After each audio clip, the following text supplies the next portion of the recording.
చంద్రబాబు నాయుడు గారి నేతృత్వంలోని కూటమి ప్రభుత్వానికి రాష్ట్రం మీద, ప్రత్యేకించి రాయలసీమ మీద, మరీ ప్రత్యేకించి కడప జిల్లా మీద, మరీ ప్రత్యేకించి పులివెందుల నియోజకవర్గం మీద కక్ష ఉన్నట్టు స్పష్టంగా అర్థమవుతుంది.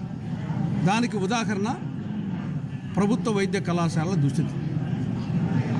కూటమి ప్రభుత్వం అధికారంలోకి రాకముందు గత ప్రభుత్వం 17 ప్రభుత్వ వైద్య కళాశాలను మంజూరు చేసింది. అందులో 6 ప్రభుత్వ వైద్య కళాశాలలు ప్రారంభమయ్యాయి గత ప్రభుత్వ హయాంలోనే. ప్రస్తుతం ఈ సంవత్సరము పిడుగురాళ్ళ ప్రభుత్వ వైద్య కళాశాలను ప్రారంభించాలని ఈ గవర్నమెంట్ నిర్ణయించింది. ఇక మిగతా 17లో 6 గతంలో, 1 ఇప్పుడు అనుకున్నారు. మిగతా 10, ఆ 10లో పులివెందుల, వెనుగొండ, మదనపల్లి, ఆదోని, మార్కాపురం, బాపట్ల, పార్వతీపురం, అమలాపురం, నర్సీపట్నం, పాలకొల్లు, ఈ 10 ప్రభుత్వ వైద్య కళాశాలలు కానీ వీటిని మంజూరు చేయడం జరిగింది. ఇవి ఈ 21 నెలలుగా ఎక్కడ వేసిన గొంగలు అక్కడే సందంగా ఉండిపోయినాయి.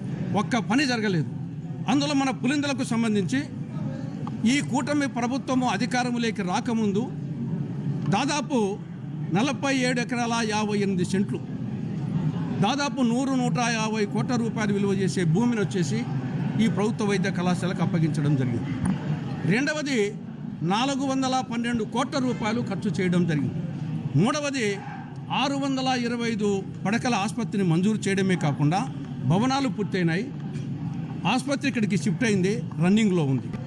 మెడికల్ కళాశాల భవనాలకు సంబంధించి 60-70% పూర్తి అయిపోయినాయి. ప్రభుత్వ నర్సింగ్ కాలేజీకి సంబంధించి భవనాలు 100% పూర్తి అయిపోయినాయి. క్వార్టర్స్, హాస్టల్స్కు సంబంధించి 60-70% పూర్తయినాయి. తర్వాత సిబ్బంది ఈ ప్రభుత్వం అధికారంలోకి రాకముందు కళాశాలకు ప్రిన్సిపల్ ఉన్నాడు, హాస్పిటల్కు సూపరింటెండెంట్ ఉన్నారు, తర్వాత 2 ఏడీస్ ఉన్నారు, 1 ఏవో ఉన్నారు, హెచ్ఓడీస్ ఉన్నారు, 60 మంది professors, associate professors, assistant professors ఉన్నారు, 70 మంది నర్సులు ఉన్నారు, 130 మంది సిబ్బంది ఉన్నారు.